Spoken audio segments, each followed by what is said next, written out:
If it's Wednesday, it's Hump Day Hangover. I'm Bart, the Success Educator, and today's topic is seeing the best in others. So, grab you a cup of coffee or a cocktail, and let's get started. This is Hump Day Hangover.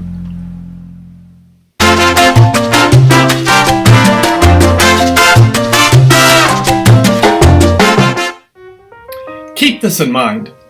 It takes 21 days to form a habit, be it a good habit or a bad habit. 21 days. And did you realize that when you love and appreciate someone, that is also a habit? Loving and appreciating are habits that you need to develop. Now today's lesson, as all of them, comes from my best-selling book, My Moment to Succeed, available out on Amazon and eBay. Just go to my website, successeducator.com, and you'll find a link to order it there. So let's start today off with a challenge. Here's what I want to challenge you to do. I want you to go to a mall, a big box store, a grocery store, an event, anywhere, any place where there is a crowd. And what do you see? Do you see only the crowd? Or do you see various individuals within the crowd? Do you notice and point out that people are obese?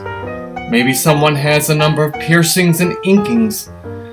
Maybe someone's in uniform, be it military or medical. Someone's in a uniform. Maybe someone is very flamboyant or very butch that's there. Maybe someone is physically challenged. And maybe someone's wearing religious attire. And when you see these people, what is your gut reaction? Is it negative? Is it positive? Is it judgmental? All these things go into seeing how you see others, and consequently, how others see you. Now, scientists have concluded that our brain is capable of negative bias. And negative bias occurs when you notice things you consider unpleasant or out of the ordinary, out of the norm. But not being the norm is a self-defined label. What is not normal for you may be normal for someone else. So how does this occur? How does it become out of the norm? How does this label happen? Well, a couple of things take place. First of all, it happens when you feel less safe. That person in uniform, that person in religious garb, that person that's got inkings and piercings. Maybe they make you feel less safe, or maybe they make you feel more safe. It also happens when you're less inclined to be generous. And when this happens, either one of these two things, then it becomes that you do become less open to receiving and accepting others. So think about that particular incident, that event when you go out to a place where there is a crowd, and how do you react? When you have a negative reaction, the result is you begin negative self-talk. So though you may have placed labels on people or may have looked at people differently, what's really going on is negative self-talk. And when this happens, you take fewer risks. You begin to question your dreams, your outcomes, and then you start to lose sight of your core strengths. And when you lose sight of your core strengths, that's when you begin to become out of alignment with your core beliefs. So I want you to periodically do this challenge over the next several weeks. Go somewhere, be part of a crowd, and then reflect back. Do you begin to label less? Do you begin to see a mix of people there with a common purpose? The common purpose could be maybe everybody's shopping. Maybe they're out with family. Maybe it's a day out. Maybe it's a day of celebration. What is that common purpose? And as my sweatshirt reads, live life in your own spotlight. Doesn't mean to be narcissistic. Live it in your spotlight, the life you have defined. What research also has shown is that people who look for good in others may assume that they are viewed as naive. But this is not true. Research has proved the converse. That people who look for good in others also find good in themselves. In fact, this research came from the Nova Scotia Health Research Foundation, and they found that being more trusting makes one better at knowing when they're being played. Think about that. When you become more trusting, this makes you better at knowing when you're being played. So when you become more trusting, you begin to reflect also on how much one trusts themselves. So you become more trusting and you start to realize how much more you trust yourself. Because you see, people who are not trusting, those are the people that hide behind the vulnerability. The way you look at the world begins with the way you look in the mirror. So really think about that. How do you see yourself? What do you see when you look in the mirror? When you commit to developing a habit of loving and appreciating, that is when you begin to increase your own self-confidence and self-respect. Again, let that sink in for a moment.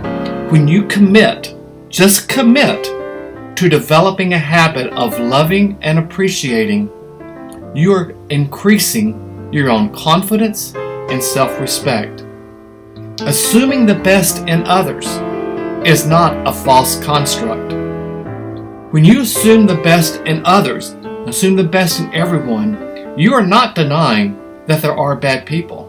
There are. Nor are you denying that good people do bad things. That's human. But what you are affirming is that looking for the best in others improves not only how you look at yourself, but also how others look at you. Let's talk a moment about labels. Whether you label someone as obese, or someone as flamboyant, or someone is untrustworthy because they may have piercings and inkings, be cautious of labeling and labels. They are dangerous. What labels do is they promote limiting beliefs. And when this happens, this also affects your own productivity. When you find yourself labeling others, apply that label to yourself. What labels do people place on you? Now, I realize that in many corporations and in many organizations, they do personality inventories and leadership inventories, and they tell you that you're part of a group, that this is your personality, this is your color swatch. Those are great instruments, and they're helpful, and they are intuitive. But see them for what they are, because what they are labels. They are putting like people in like boxes, and they're teaching you how to respond to like people and what are some things to do to be able to get along better. Again, very helpful, very intuitive, but it is a label. So when you really try to develop an authentic life, it doesn't work that way. You have to look at each person individually and recognize each person's distinct strengths and talents. Because within that personality inventory, within that label, within that color swatch, there is a range.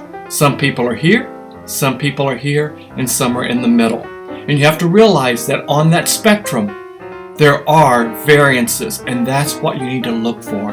That's when you really start to see someone for who they are, and they begin to see you for who you are. Everybody has a story. So start by learning their story. Start also by sharing your story. So how do you break this habit of labeling? Remember, it takes 21 days to create a habit, and that's the same thing true for breaking a habit. How do you do this? Well, it may be difficult.